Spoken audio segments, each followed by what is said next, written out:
Your head peeks out of the bedroom door as you look around trying to make a guess on where the exit could be. You can ask another maid, but they had all seemed to go upstairs after the family was announced to be back. You are not sure how many doors you walked through, but it was definitely too many to count.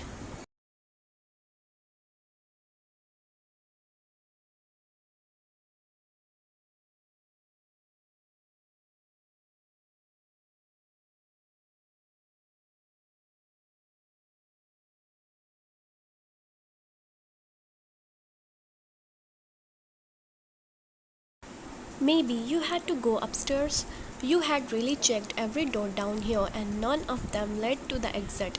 Hesitating, you slowly walk up the stairs, hearing multiple voices booming throughout the mansion as you near closer. You felt like your heart drumming in your chest as you walk out into the bright hallways, looking around for the exit. Mrs. Carmen suddenly spots you standing alone and gives you a confused look before marching up to you and grabbing your arm.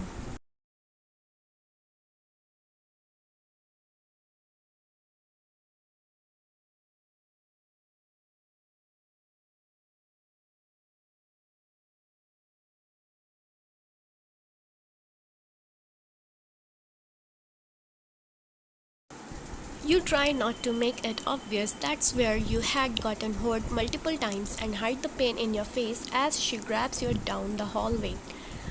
Are you insane? I told you to leave. Why are you still here? She spits, her tone quiet but serious.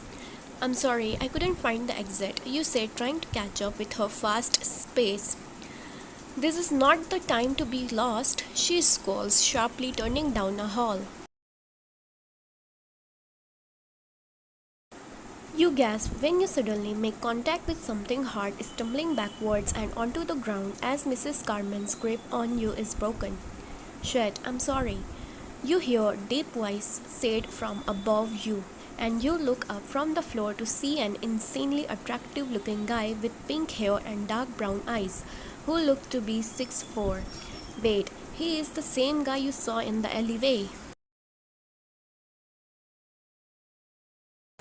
Are you okay? He asked, reaching his hand out to you. A concerned look spreads across his face, one you never thought anyone could look at you with. Ryan, he's the same whom you saw in the alleyway. But wait, his hair was grey in color, but now he colored his hair in pink? Wait, where is the scar of his right cheek, which I saw yesterday? You thought examined the person's cheek.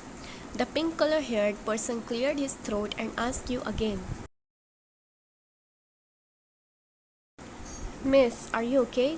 You flinched. Your eyes moved towards his reached out hand, then to Mrs. Carmen's angry face.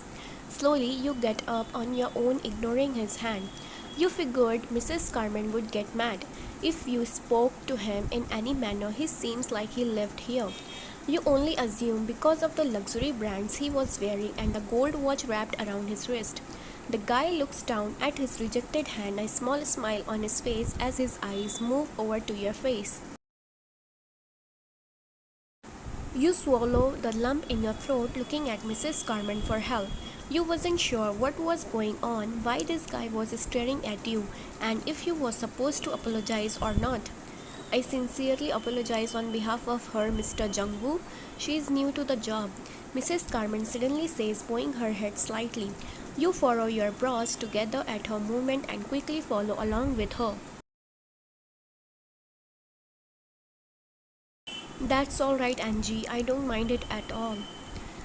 He smirks, looking at you once more before walking away. You let out a deep breath after he leaves, waiting to get yelled at by Mrs. Carmen, whose first name you just learned to be Angie. Out, she immediately said, pointing towards a door at the end of the hallway. You are about to say something, but decided you have already done enough and shamefully walked to the door.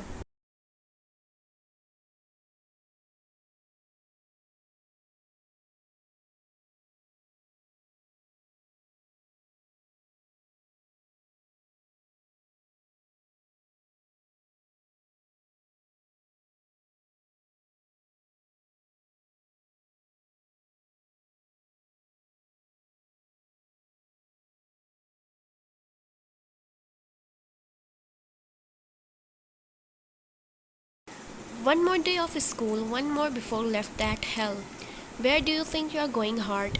You feel your entire body freeze at the mocking voice behind you, ripping through your ears. Every time you heard his voice, it felt like millions of needles puncturing your ear one by one. You didn't want to hear it. You never did. Home, you said, not daring to turn around.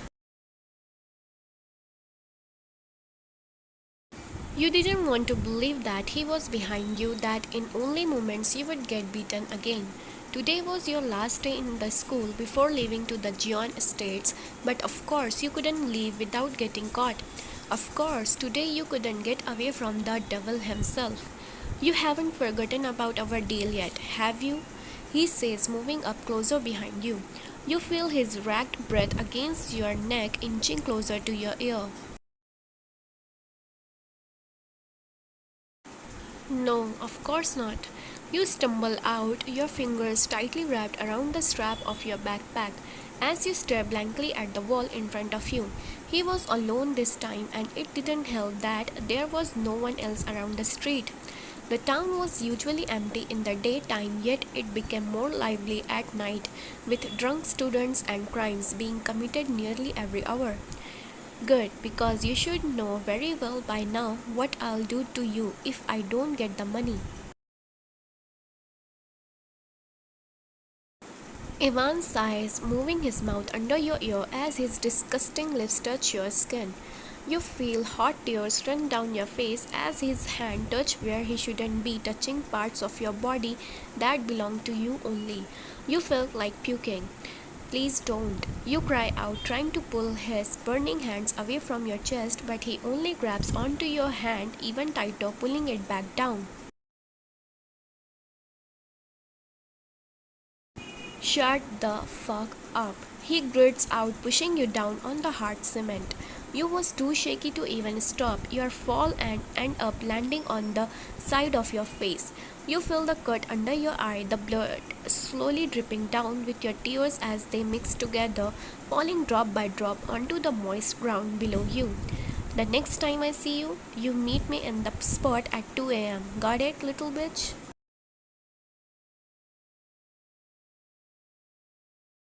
He spits. You can't answer as you try catching your breath. That made him angry. Did you fucking hear me? He yells, grabbing your hair, and you instantly nod your head, your body shaking in fear as you try moving away from him. Yes, your words barely come out as you was disgusted. Good. Now go make my money. He smiles that evil smile before turning around and walking away.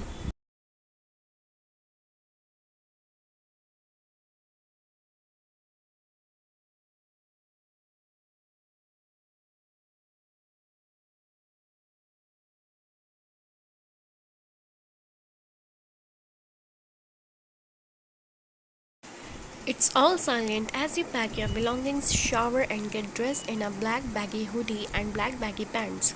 Ever since Evan, for the past 5 years, you have only worn baggy clothes. Anytime you didn't, you felt like you was only making yourself an easier target for him, living even more up to the way he saw you an object for his own enjoyment. Even made sure to remind you of that when he would touch your body. You look horrifying, and the cut under your eye that had been bleeding started to bruise into a dark purple color around the area. How could you work somewhere so extravagant looking like this? Being like this, being you. You grab your dad's large old sunglasses, covering your eyes with them as you walk out of the apartment with your bag of belongings.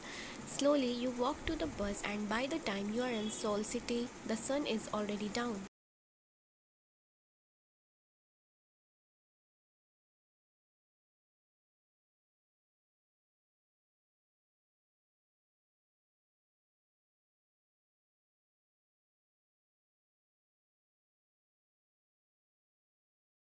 It was dark outside. Mrs. Carmen told you to come right after school, but it had hurt so bad walking that you couldn't go any faster.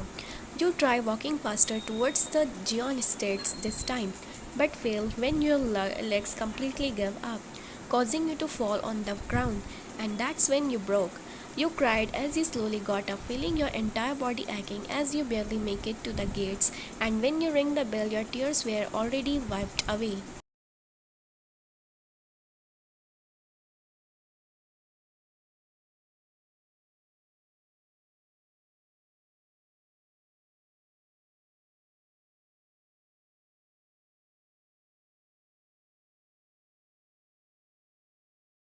You put on the most normal face girl could have, well, the most normal could get it to be, and you walk in going the exact same way Mrs. Carmen had taken you yesterday.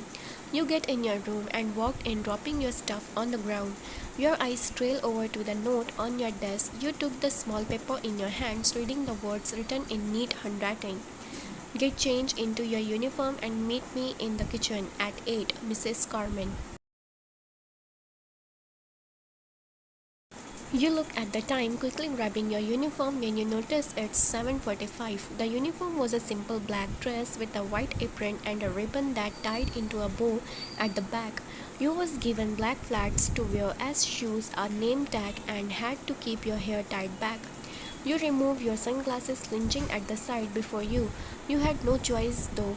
You couldn't just wear your sunglasses at work. Mrs. Carmen would never allow that. You tied your hair as low ponytail and make your way out of the room, heading upstairs where you figured the kitchen would be.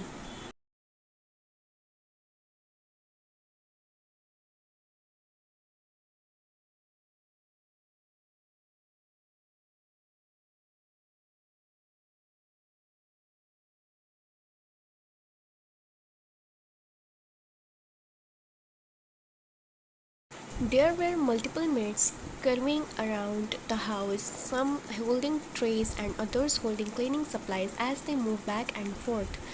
You try to ignore their curious looks as you walk into the kitchen. You had somehow found your way too. Mrs. Cumming was on the other side, ordering a man to cut the potatoes differently until she spots you. Her heels make a loud sound as she comes in your direction, a clipboard in her hand.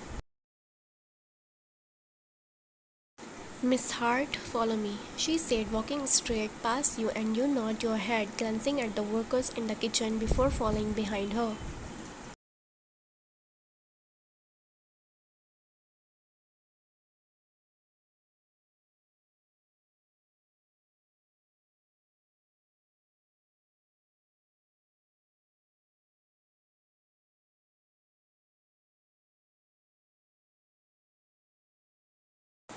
About the parent consent form, I have signed it for now as a guardian, she states, and you look up at her, your eyes widen. Really? Thanks, Mrs. Carmen. I was going to appoint you to start in the kitchen tonight, but one of our cleaners got sick, so you will be attending the main rooms. She interrupts your sentence, pointing at cleaning closet. You look at her for permission before opening the doors to find multiple cleaning items lined on the shelves neatly.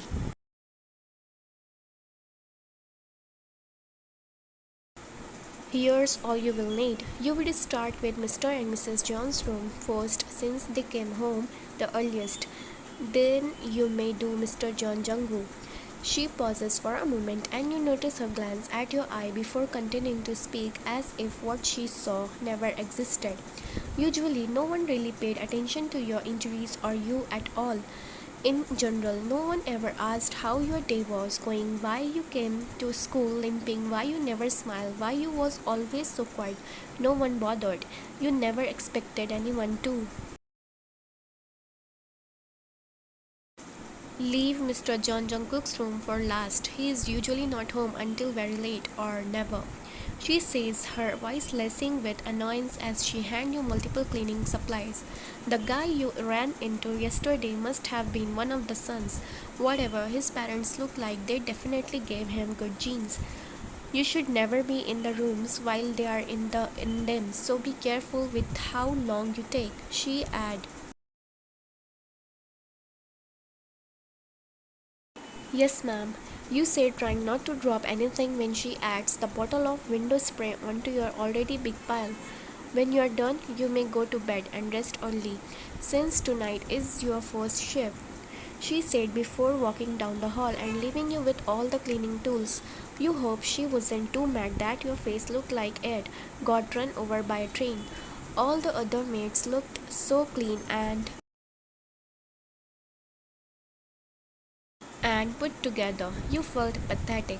You blow a piece of hair out of your face as you gather up the supplies heading towards another set of long stairs. Your leg could barely make it up, but you fight through as you finally reach the top floor of the house where Mrs. Carmen told you. You will find all the rooms.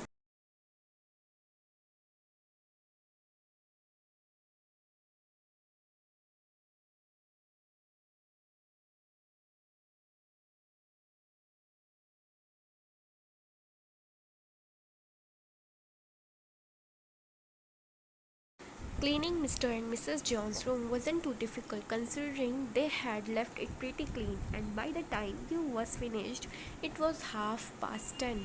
The room were so large that it took much longer to clean, and considering your weak body, it took you even longer. You slowly opened the door of Jungwoo's room, taking in the amount of football items he would kept in here. It seems like a normal bedroom, but not considering the size and extravagance of it. The room was fairly easy to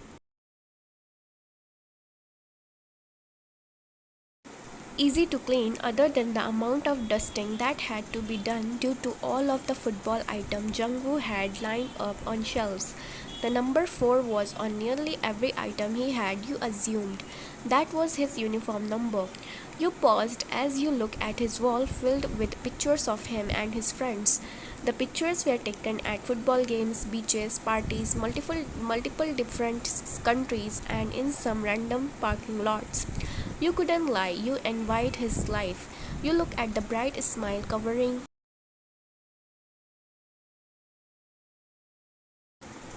everyone's face, wondering if you would ever smile like that too.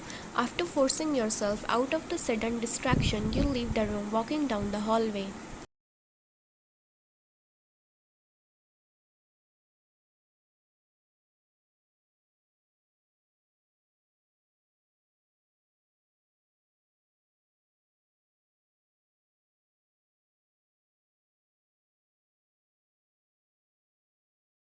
You was drained already but still had to clean Jungkook's room. Mrs. Carmen said he doesn't come home until late so you didn't need to hurry in his room, which made you feel somewhat better.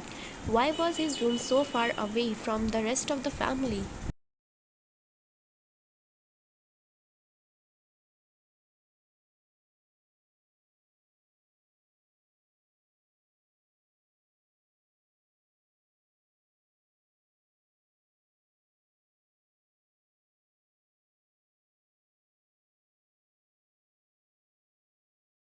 You finally make it to the door, slowly opening it. When you see no one is inside, you sigh, moving the cleaning supplies onto the floor as you turn the light on.